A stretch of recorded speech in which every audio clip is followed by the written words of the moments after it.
Hello, everybody, and welcome to the first edition of Positive Pets with Melissa. I didn't ask you. Do you want it to be Positive Pets with Melissa? Do you want it to be Positive Pets with MJ? Do you want it to be just Positive Pets? Do you want to leave and make me do it on my own? Yeah, that would be fine. No, I like Positive Pets with MJ. Okay, so that is the official title of the show, Yay. Positive Pets with MJ, and this is the first edition. We're calling it a test run. I told you it's a dummy show, but if it's good, maybe we can use it. Haha, sounds good. As like a teaser for people. Because the idea behind this show is for people to be able to call in and share their questions and concerns about their pets. And I know that, I've asked you a whole bunch of questions about pets in the time that I've known you, but I'm sure I can come up with so many more. But it'll be way better when people can call in and ask their own questions. Sounds good. So to get started on this first edition of the show, whether it's a real show or not, we should probably find out a little bit more about you and your background. I think that, just my opinion as a pet owner, you want to feel comfortable with the person that you're bringing your pet to.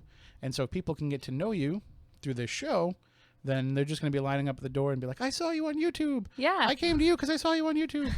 So why don't we just give everybody kind of an idea of your background? Okay. So I grew up with dogs and horses and rabbits, all kinds of animals. I started showing and training dogs when I was pretty young. So I knew right away this is what I wanted to do. And when I graduated high school, instead of going into college and kind of following the traditional route, I decided to just open my own business. And it was a big risk, but I didn't really have anything to lose, so I took that risk and I opened MJ's Pet Training Academy, and it really worked out.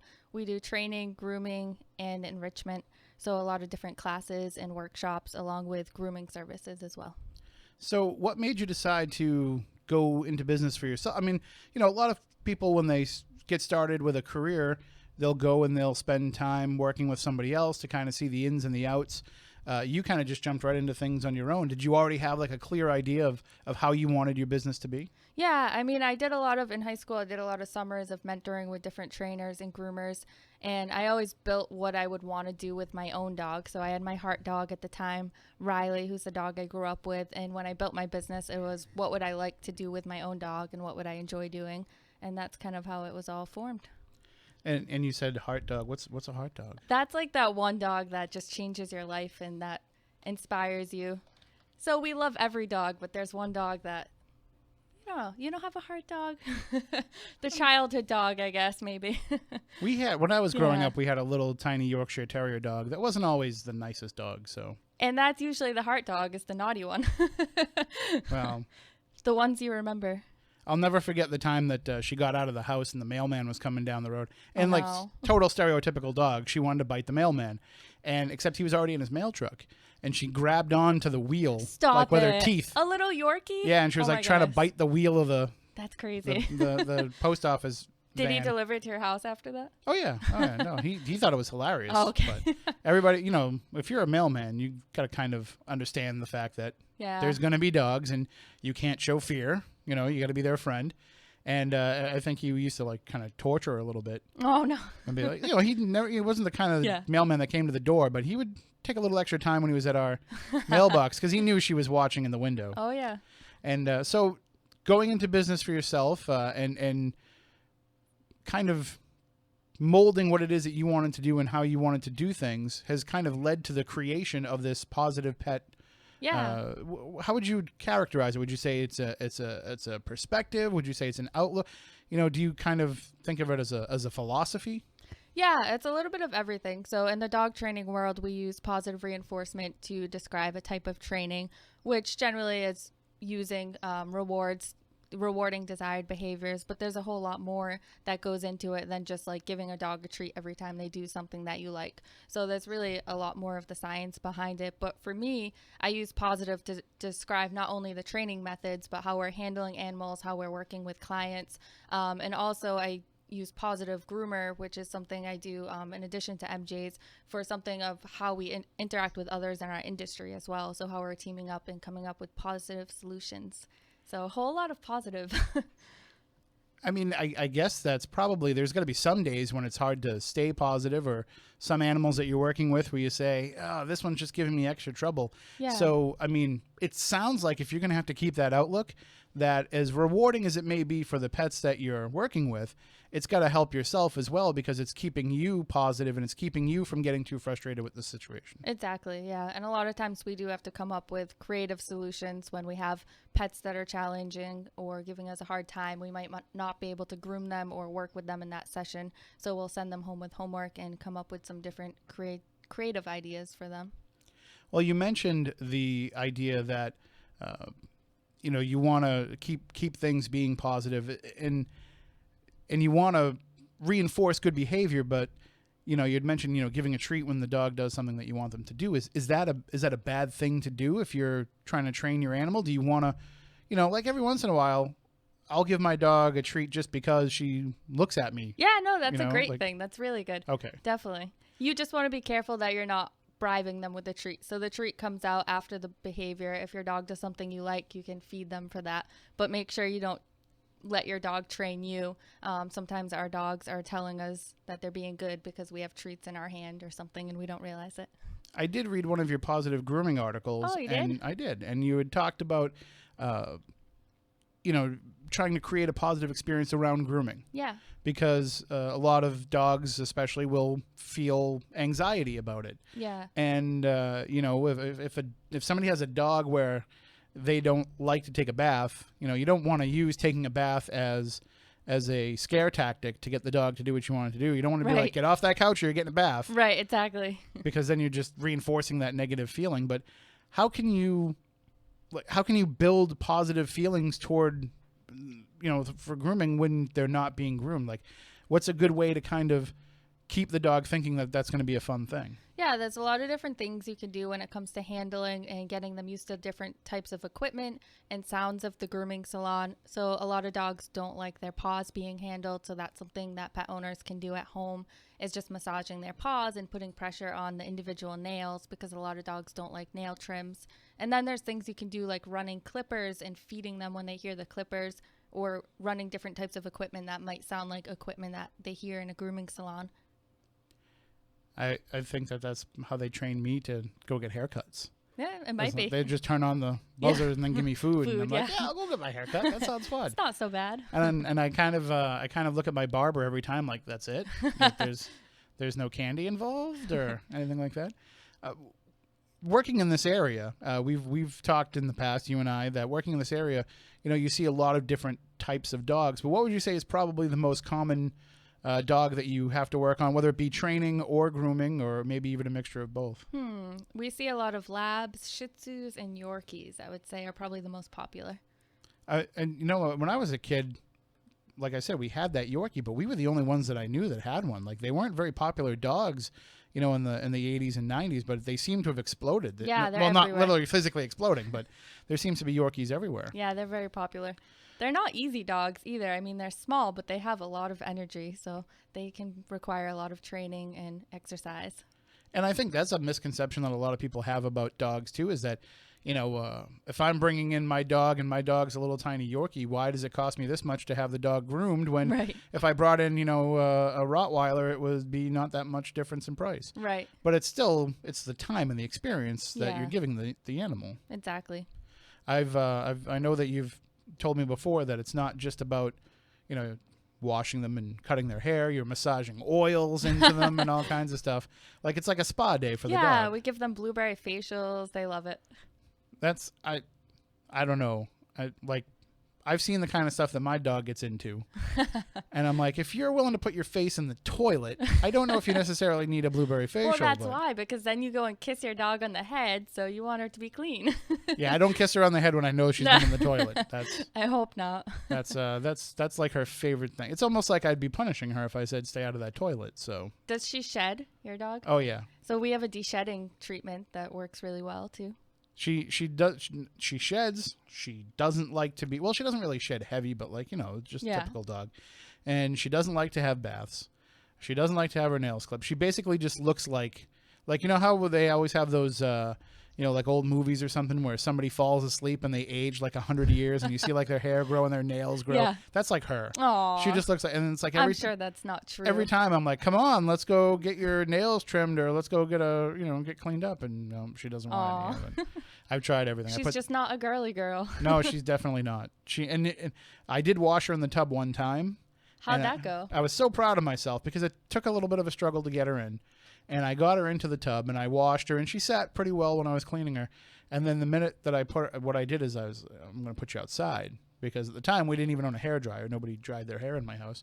So I said, I'm going to put you outside so you can be outside and dry. And the first thing she did when she got out there was roll around in the dirt. She's like, this is how I prefer to be. She showed you. So you have some dogs yourself. You have multiple dogs. I do. And I know that you've taught them some pretty impressive things over the years, but like any dog really should have some level of obedience training at the very least. Yeah, definitely. Dogs love to learn and they're super I use the word smart. A lot of trainers will say like, don't use that word. We don't want to give them human qualities, but they are thinkers and I see that they are very smart. They can learn all kinds of things. And even if you don't want your dog to be a competition dog or to do anything fancy, just giving them tricks and behaviors to learn to keep them busy and keep them out of trouble can be really helpful.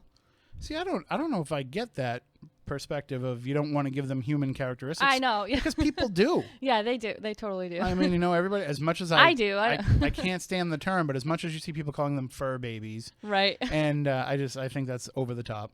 But, a lot of people do put those characteristics on them. And so if they're going to, I don't know why it would be. And what's the alternative? I mean, if it's for the sake of science, but if we're not giving them human characteristics, then what are they just like living outside like wild animals? Right. I mean, because that's not the case. I tell my dog all the time how dumb she is. Aww. But I do it in a positive, reinforcing way. Yeah, I'm like, she probably thinks that's you're great. so dumb. You're the dumbest dog.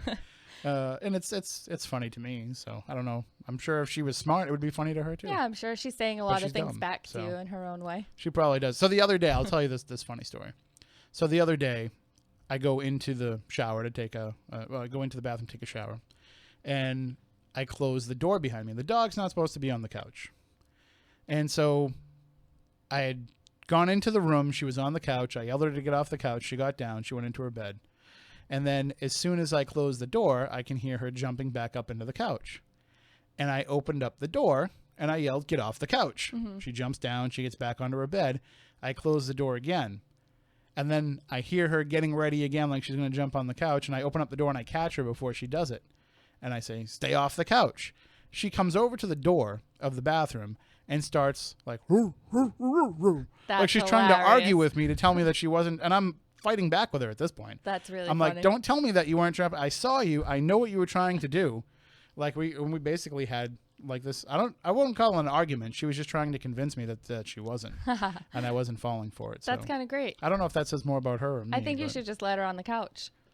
I don't know about that. At this point, I mean, she already goes up there anyway. It's a leather couch, and like I said, she doesn't really want her nails trimmed. But I mean, when you leave, she's just going to jump up there. She does. Well, what's the way? Like, if somebody doesn't want their animal on their furniture, I've always figured that you have to just train them from a young age, and if you get a rescue like I did, and she's used to getting on the couch, she's just going to get on the couch. Yeah, it can be tough because you have to be really consistent about it. And like when you walk away and they're up on the couch, it's self-rewarding. So they're kind of getting the win on you.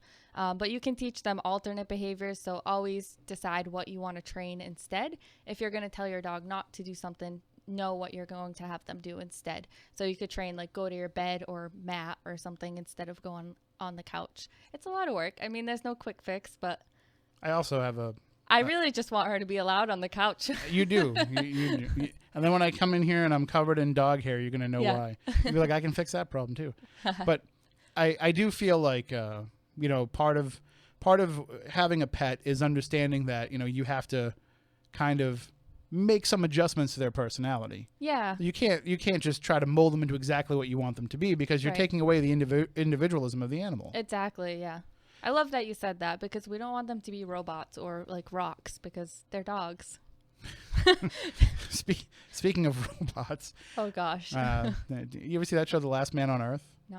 All right. Don't watch the last episode from this week because okay. it'll freak you out. I probably won't watch the show, so that's okay. It's the world has ended from a virus, and there's just a small group of people that are still alive, and they don't have any dogs. Oh no. So Will Forte decides to make a dog by taking a robot and like this little robot like tank thing and saying, "Oh, This this sounds is our like new it's dog." gonna be horrible. But then he took a taxidermy dog head and stuck it on the dog. So it like looks like a real dog That is for the head, but then the rest of it's horrible. like this metal robot. Have But you seen some of the actual robot dogs they have? I have. They're Have you freaky. seen Sophia the robot? I don't the, think the so, no. human robot. Oh, Oh, the woman? yeah. Yeah. Isn't no, that crazy? I have one on order. Oh. Yes. I'm I like, should. I'm sorry. I asked. I'm gonna because I want to be able to use the HOV lane. Oh. And it's I can tell you that so far trying to use the cardboard cutout of Megan Trainor that we have here in the Oh my hallway, God. that doesn't work. People catch on pretty quickly. I think it's Megan Trainor. I'm not that hip. So we were talking about the idea of being able to start with low level training, but you can teach dogs to do some pretty amazing things. Yeah, definitely. Pretty much anything. So what are some of the things that your dogs can do? They can pick up items for me. So if I'm grooming and I have a dog on the table and I drop my brush, I'll tell my dog to go get it so I don't have to take the dog off the table that I'm working on. They bring in the mail, they skateboard, and they pretty much have me trained because I feed them whenever they look at me and give me sad eyes. But no, they do some cool stuff. But they're probably well trained enough so that Yeah. they don't give you those eyes when they're not really hungry. That's true. So it's They like it's a to work. balance. They do. So skateboarding dogs, have you entered them in skateboarding competitions? I have not. Should Okay. I? Is I that think a thing? so. They have a lot of those going around here. They do. Yeah, a lot of professional skateboarders coming out of this Okay. area. So you should put them into that. I will look into that. And when you're teaching a dog that, it's helpful to you to have the dog be able to do that, but how does the dog feel about having that job? Well, it's all about physical fitness. So if you're doing trick training, you're looking at, for that individual dog, what kind of things do they need to build up their muscles or strengthen different parts of their body depending on the breed and the dog. So we train tricks based off of what is good for the dog. And of course they love it because they're just like, I'll do anything for food. So they don't care. They're very smart about learning different behaviors. They like to work, keep busy. I'm the same way. I will so do anything. You for get food. it. Is there just some rapid fire, just weird questions I'm going to ask you, because again, it's just a practice show. Maybe Or maybe you not. you wouldn't know if this is going out to thousands of people right now on YouTube. But if it's going out to thousands of people, you're doing something right. but well, we'll see what happens. Just rapid fire. What's the most exotic dog that you've ever been fortunate enough to either train and work with or groom? Wasn't a dog, it was a pig. Really? Yeah. Like a pot-bellied pet pig or like a barnyard like. I forgot the breed. It starts with a J, but they're a little bit bigger than a pot-bellied pig, but they're not like a full farm-sized typical So pig. it's something somebody would keep in the house, not like outside. I mean, they probably get to like 50, 60 pounds though. What's an animal that people wouldn't think to bring to a groomer or a trainer that they could? Like, can you train like lizards? I don't typically do reptiles. Well, I mean, is it possible? Like, are yeah, there it's people that do? possible to train any species just depending on what they can do. I mean, you could train a hermit crab if you can figure out what the hermit crab's reinforcement is and how you're going to deliver that reinforcement to them. No, I had hermit crabs. They were just jerks. They were just like, I had some too. They lived forever. not mine. What'd you do? Mine died like pretty much right away. Oh no. I'd do everything. Get him nice new bigger shells. And then I would just look, and all of a sudden he'd be like laying there and like not in his shell. Aw. I'm like, you're supposed to be in your Maybe shell. they were already older when you got them. I got them at a flea market, so I'm sure that I they got weren't the mine at a healthiest. flea market too. It's not exactly the best place to be buying No, animals. it's not. It's really wrong. I don't mean to turn this into the whole I'm going to tell a bunch of stories show, Yeah. but I'm going to tell another story. When I was younger, my dad used to have a table at flea markets, and there was one flea market we went to where they had a raccoon, this family, and they kept it in a shopping cart. That's so interesting. Like that was its house. So they had like, you know how the shopping cart, you know how the part like where a baby sits in. Yeah. If you want to open it up, you can swing it open so you can put stuff in. So they had that swung open and tied open, and then they had like another one like tied across the front so that the raccoon couldn't get out. And if they wanted to get it up, they would just open up the top and get him to come out. They pushed them all around the flea market. It was so weird. That is so weird. And like I don't know if like they did this all the time, or if they only did this at the flea market. Like, I don't know if they're like, let's just push the carriage into the back of our van and go home with our raccoon. Yeah, I mean, do you think they just picked up the raccoon like on the way? It's possible. I mean, they could have seen him walking on the side of the road, and they're like, hey, we're going to a flea market. You want to go? And he's like, I'm looking for some good stuff on a discount. Sure. Then they just drop him off after. I think the whole reason the raccoon went there was to get some hermit crabs. Probably. For pets, but then it didn't work out so well. Well, I think that in doing this show, we're hoping that people will call in with their questions. The idea, of course, being to kind of just give them an idea of what they can do so that they come down and they see you, because like, we're never going to be able to solve people's pet problems just over the phone and over the radio and over YouTube. Like, you're going to need to work with them one-on-one. Is there a point where you can say, like, I think this dog has reached its full potential in training and you don't have to come back anymore? Or is there always something else that you can find and work on? That more depends on the person's goals. So some people just love to train and it becomes a hobby for them. So they keep going and training new things, and the dogs really enjoy it. So that helps. And then some people just want to kind of cover the basics, and that's it. I would want to, I would always be like, okay, well, if you can do that, maybe you can do this. And if you can do that, maybe you can do this. Like, keep kind of pushing the limits. And I guess as long as you're doing it in a way where you're not, like, abusing the animal, it's only beneficial for them to learn more things. Yeah, and sometimes even if they know a lot of different behaviors, there's different ways you can use it. So I like to use tricks for grooming, which is when we take tricks that the dog has learned and use it in the grooming environment, so they learn to love grooming. And that works at the vets too. So like teaching dogs targeting behaviors you can use at the vets. So, do this while you're getting this shot. It won't be so scary. And while we're there, do this so that you don't sniff every other dog's butt that's in the waiting room. Yes, exactly. It's called the between game. I actually came up with that. Remind me to tell you about it. All right. She's like, just so next time you go to the doctor, you're not sniffing everybody's butt in the waiting room. Usually I just like sniff the air. I'm like, what are they eating around here? It smells good. Well, I do think too, when we're doing this, like, when people, as I mentioned, they're going to get comfortable with you. They're going to want to come down and at least see. Do you allow people to kind of come and see a little bit of what goes on, to get a taste of what goes on before they sign up? Yeah, definitely. And typically, what is it that you are, what is it that you suggest is the good age to get dogs in there to get them started? As soon as you can, as long as they've been home with you. We don't want a puppy coming in that you just got yesterday, because you want them home for a few weeks. They've seen your vet, and then they can start training. Puppies can start learning since right when you get them, they're going to start learning. So it's important that you're teaching them the right things. I mean, what's the point of trying to teach a dog if the dog doesn't even know you yet? Yeah, it's gonna be like, why should I listen to you? Yeah. I've only been to your place once, and it tends to be like sensory overload for them.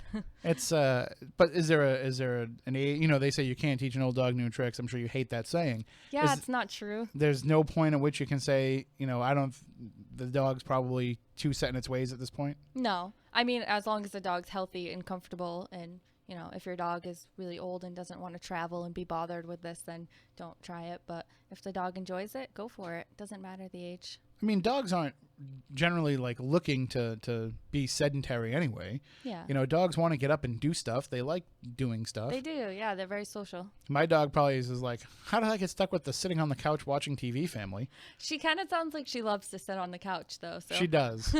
She doesn't really watch the TV so much. Although I came home one night and the television was on and nobody else was home. Huh.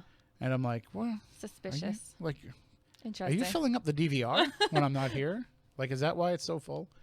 And when we're talking about these, as we go along through the different shows and people call in with the different questions, there's going to be some stuff that, you won't be able to answer over in this format. Yeah. Some stuff people are going to have to just come and experience for themselves. Mm-hmm. But also, like, it's not a secret when you're doing a show like this.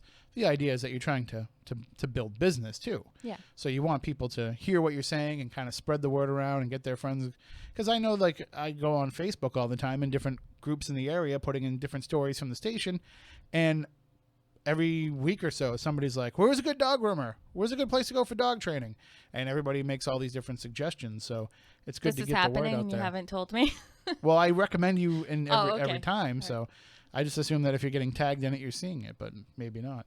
And but that's the thing, is like, there's a lot of people that get into this business, into your business. Yeah. And it's all about like kind of learning what they're all about. Are they just in there to teach the dog a little bit of window dressing to take your money? Right. As I told you the story before about a relative I have who spent a lot of money on training, and the dog came back not able to do any of it. That's awful. And really, like, there shouldn't be, as you were telling me, there shouldn't be that point. Right. You know, that it should be, if they've taken your money, they can teach the dog. Like, there's no dog that you've ever seen that's unteachable. Well, I think you should have a really comfortable relationship with whoever's training the dog, and nobody would just say, hey, pay this fee, drop your dog off, and I'll have it trained, without letting you get to know them first. So they're going to know you and your dog very well and have a action plan kind of set out for you. And also involving you in the training too, right? Like, I would think it was weird that somebody could train my dog and bring them back to me without me having had to do anything. Right, yeah. Like, well, I don't know. Like, you.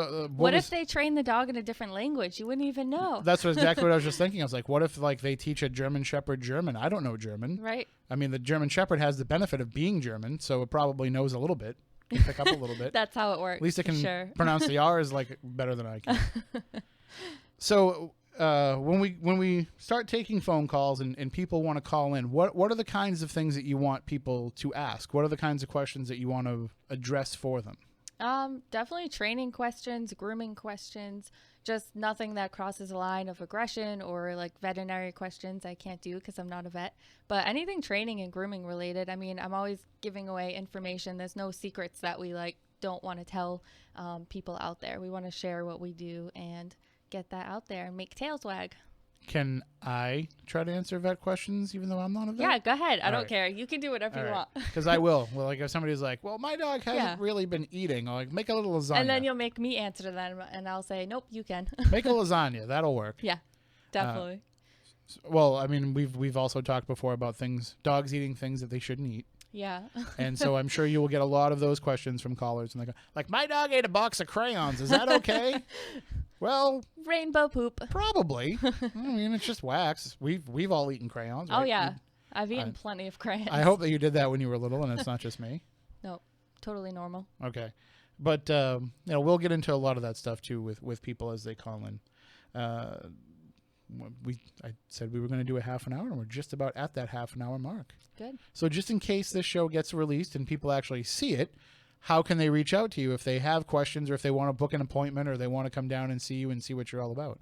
Well, I would say the best way is just going onto my website, mjspettrainingacademy.com, because then you have the option to find my email, phone number, social media, and you can choose your favorite way to get in touch. And I also suggest that they follow you on Facebook as well with the MJ's Pet Training Facebook page, because you've been doing a great job of putting up photos of the dogs and videos of them learning tricks and everything, so people can really get a feel for the work that you do. In a way, it's like it's kind of models for you a little bit, like when you go into the hair salon and you look through the book of hairstyles.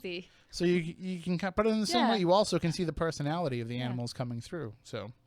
And I think that it's fun to watch when you're putting some of those videos up and hearing the people in the background that are working with their own dogs. Yeah. And like they're just as excited when they get it as much as they are when the dog gets it. And I get so proud of them. They work hard, so I get excited to share when their dogs do something great.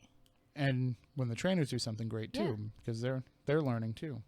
Exactly. Do you ever have to give a person a milk bone? Sometimes. I've eaten them. No, you have not. Yes, I have. Stop it. I have. What did it taste like? Just tasted like what's it? Like a really bad cracker? No, not like a cracker. It's like thicker than a cracker. Gravy. I'm a vegetarian, so I don't even know what meat tastes like. I'm trying to like give a good example of like what it tastes like. It's like those like Necco wafer candies. No. They don't have any flavor. It's like these little chalk round circles. I have no idea what that is. It's like that, only thicker, and it has like a little bit of a hint of like, I don't know, like you were eating a piece of wood. Can I ask you a question? Yes. Why did you eat a milk bone? Because I was teasing my dog with it. This goes back to when I was younger and I had the little dog, but. The Yorkie. Yeah, I'm like, if you're not gonna eat it, I'm gonna eat it, and I put it in my mouth, and I was like, it's not that bad. Let me see, and then I bit into it, and I was like, yeah, no, it's not that good. But like, if somebody dared me to eat one, I probably would. I mean, it's not going to hurt. I don't know. It's what's in there. Nothing in there. Especially if you buy the fancy stuff, the all natural stuff. Yeah. Your dog's probably eating better than you are, people, most of the time. Most likely. Although we do keep seeing those pet food recalls. I know. So that we can do a whole show about that. Seriously. At some point, pet nutrition and, why it's just because you can get a big bag of dog food for $5 doesn't mean that you should. Exactly. And you can taste test all of the treats. We'll totally do that. Let's do it. I'll just bring in a whole lineup of them and I'll just go right down. I'll try bacon strips. Sounds good. All right. So that does it for this test edition. Maybe you might get home. It might be on YouTube by the time you get home. And we'll come back. What were we thinking? Tuesday nights, or is that? Yeah, this works if that works for you. So Tuesday nights at 8:30, yeah. 9 o'clock. What works best? 8:30-ish. Okay. 8:30. So that's where you can check it out on WBSM's YouTube channel. Just follow WBSM 1420 on YouTube, and you'll be able to see this show each and every week. And even if you miss it live when it's happening, it'll be available on demand. So, all right. Well, now you got to come up with some sort of a snappy outro to say to the people when you're done. Yeah. Now that I'm putting you on the spot. I'm going to have to work on that. All right. We will do that. Until then, we will talk to you next time.